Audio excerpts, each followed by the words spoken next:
You book a ticket to paradise. The photos look perfect. White sand beaches, blue water, palm trees swaying in the breeze. The brochures call it the Spice Island.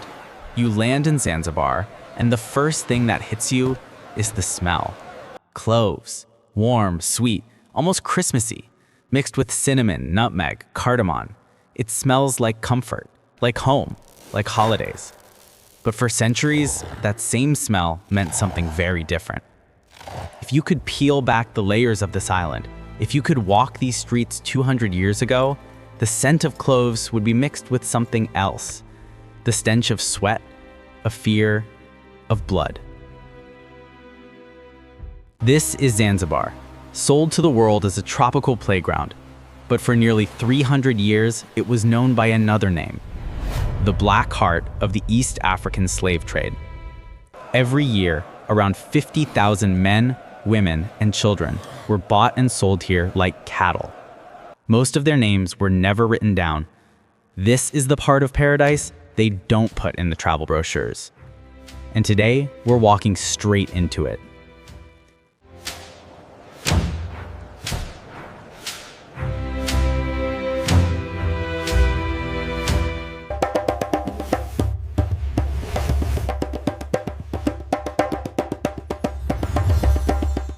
Let's start with a simple question. Why Zanzibar? Of all the places in Africa, why did this tiny island become the center of so much suffering? Look at the map. Zanzibar sits just off the coast of modern-day Tanzania, like a stepping stone between three worlds, Africa, the Middle East, and India. For over 2,000 years, this spot has been a meeting point. Persian traders came with the winds in the 8th century, then Arabs, Indian merchants, later the Portuguese. Everyone wanted a slice of this crossroads. Spices, ivory, gold, textiles, timber. If it moved across the Indian Ocean, it probably passed near Zanzibar. But in 1698, the game changed.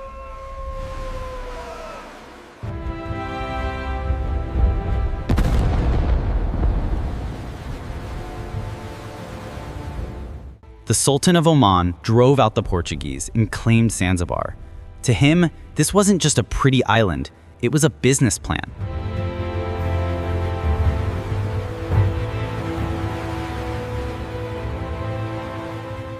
His vision was brutal and simple. Turn Zanzibar into the most profitable hub in the Indian Ocean. How? Two things: spices and people.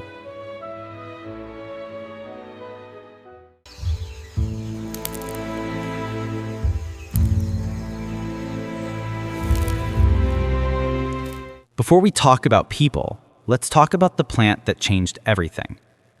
This little thing right here, the clove bud.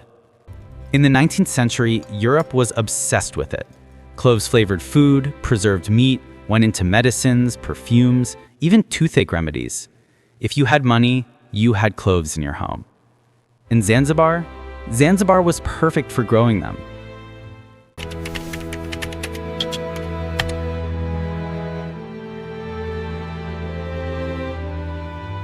Sultan Said saw the future clearly. In 1840, he moved his capital from Oman to Zanzibar. Imagine that, shifting the center of an entire kingdom from the Arabian Peninsula to this island.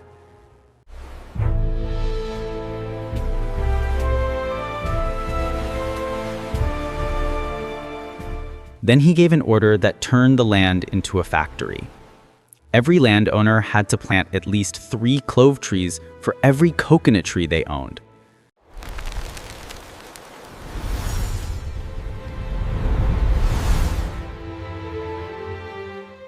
The result? By the mid-19th century, Zanzibar produced nearly 90% of the world's cloves. They called it black gold of the Indian Ocean. From the outside, it looked like success. Green hills, fragrant air, ships loaded with spices heading to Europe and beyond. But there was a problem the Sultan didn't have to think very hard about.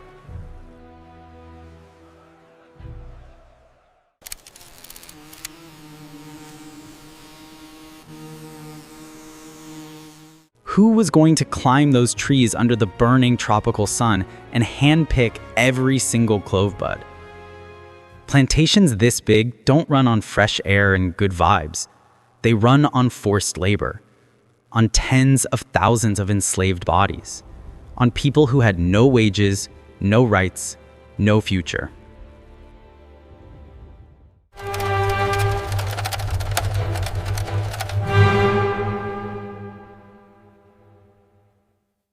Now we're going to the darkest part of this story.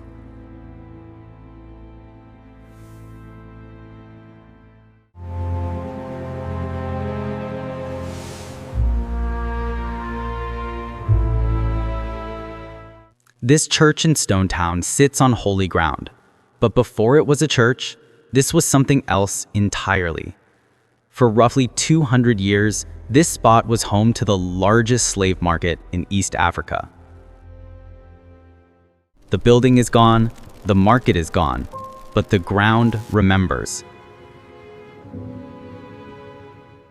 Let's walk through how the system worked.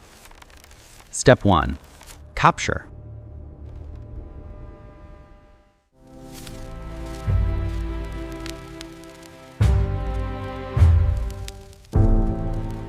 Inland, in what is now Tanzania, Congo, Rwanda, Burundi, and beyond, armed groups raided villages. Men, women, children, the elderly, everyone. They were chained together in long human lines. Then came the death march. People were forced to walk hundreds of kilometers to the coast with almost no food or water. If you fell behind, you were left or killed. Scottish explorer David Livingstone later estimated that for every one person who survived the journey to Zanzibar, 5 died along the way. Step 2. The crossing.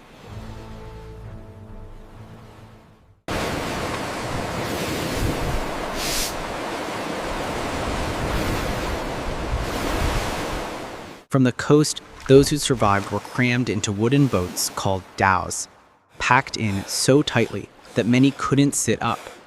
Heat, disease, suffocation, some didn't make it across. Others threw themselves into the ocean, choosing the unknown of the sea over the certainty of the chains. Step 3. The market.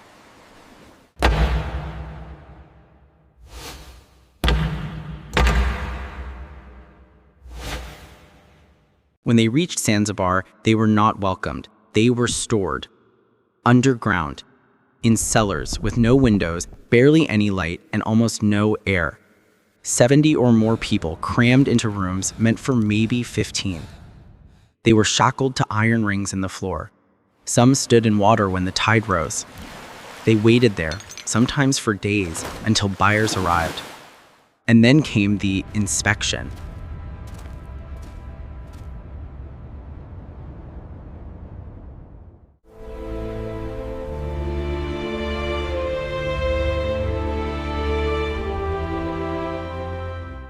This iron pillar you see in Stone Town today, people were chained to it and whipped in front of potential buyers.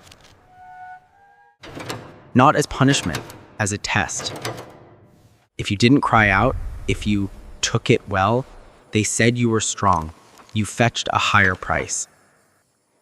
If this sounds like something out of a nightmare, it was. Children were especially prized. Traders said they were easier to manage, like lambs. A boy of 7 or 8 might cost $7 to $15. A girl, 10 to 18. That was the price of a child in 1857.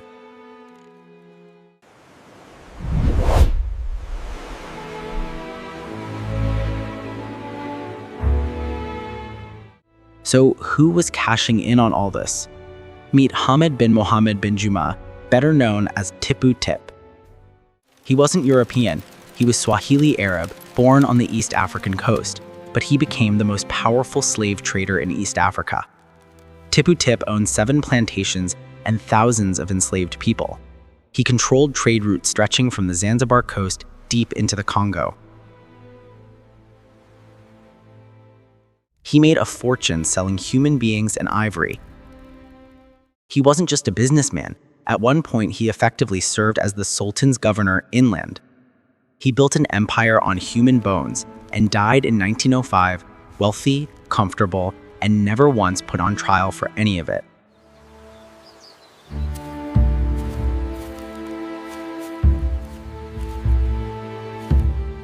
But not everyone looked at this and said, "That's just business." One of the loudest voices against the slave trade in Zanzibar was a Scottish missionary and explorer named David Livingstone. In 1866, Livingstone went deep into the African interior, officially searching for the source of the Nile. What he actually found, over and over again, were the scars of the slave trade: burned villages, empty homes, chains, bodies left where they fell. In his journal, he described passing through a village where every house had been burned. Corpses lay scattered on the ground. The people still alive were chained together. He wrote something like, "This is not war. This is commerce. Commerce in human lives." Read all about the East African slave trade. Read all about it. We must act now to end this barbarity. It is our moral imperative. Have you read the latest? Livingstone's reports are quite shocking. Indeed, a dreadful business. When his reports reached Europe, they hit a nerve. And the reports confirm the grievous rumors. Dr. Livingstone has indeed encountered unspeakable... Newspapers printed his words. Churches read his accounts. Ordinary people in Britain were horrified. They started asking, How can we call ourselves civilized? This brutality in East Africa stains the very soul of our enterprise. At what cost, gentlemen? At what dreadful cost? Under pressure from Britain, on June 5, 1873, Sultan Bargash of Zanzibar signed the Anglo-Zanzibar Treaty.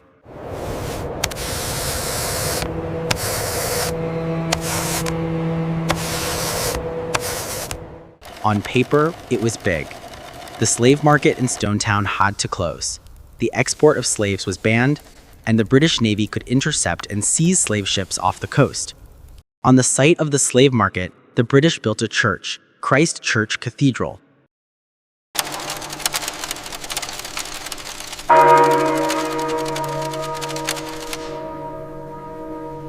In a symbolic move, they placed the altar right where that whipping post once stood. On the surface, it's the story we like to hear. Evil exposed, treaties signed, problem solved. Cross these names out, use the pencil underneath. Yes, Bwana. When does the whole leave? But reality is messier. The trade didn't magically vanish. It went underground. Illegal shipments continued. People were still bought and sold in secret. Slavery in Zanzibar wasn't fully abolished until 1997. And it took until 1909 for the system to really die in everyday practice. That's more than 30 years after the treaty. Paper is easy to change. Human behavior takes longer.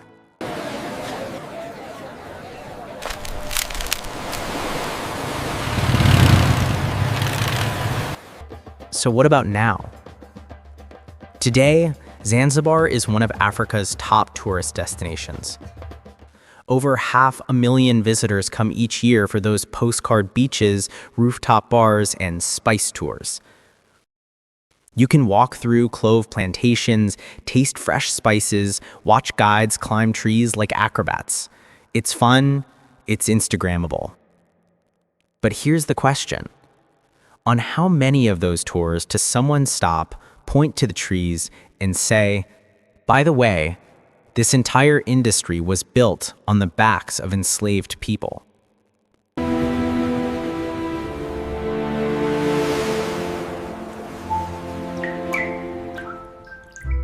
The scars are still here.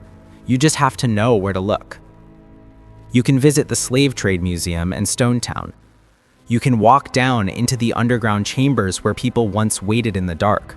You can stand in the very room where they were chained.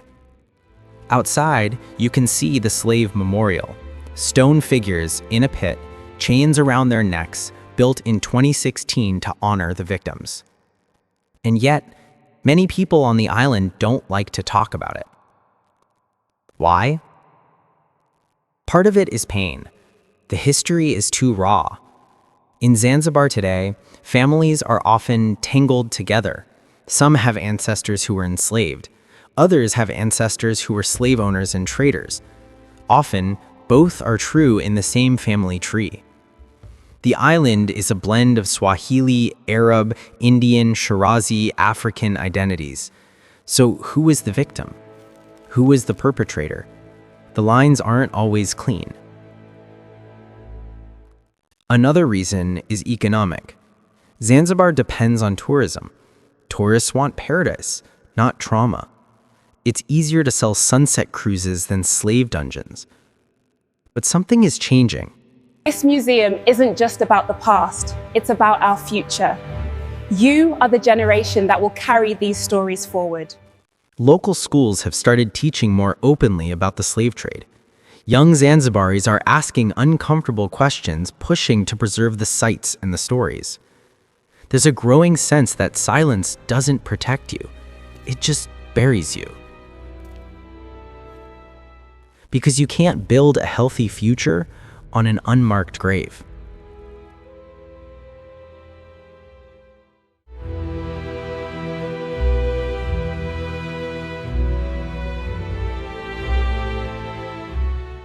So why does the story matter to you, right now, wherever you're watching from? Because Zanzibar is not a weird exception, it's a mirror. All over the world, our comfort has been built on someone else's suffering.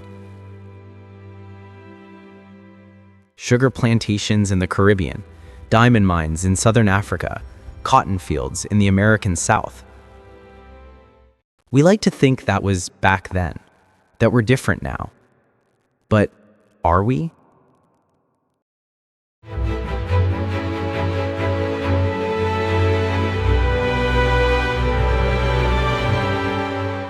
That chocolate you snacked on today, was it picked by children in dangerous conditions? The minerals inside your phone, did they come from mines where workers risked their lives for a few dollars?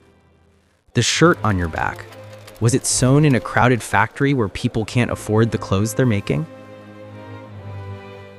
Zanzibar whispers a hard truth.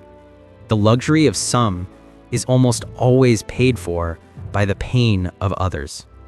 Next time you smell cloves in your kitchen, next time you see a photo of those perfect Zanzibar beaches, remember that for hundreds of thousands of people, this paradise was a trap they never escaped.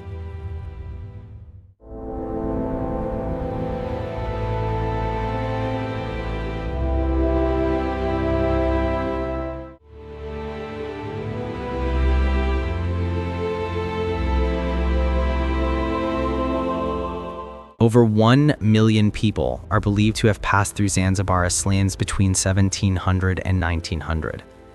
We do not know most of their names, we do not know their stories, but we live in a world shaped by what happened to them. This video is for them.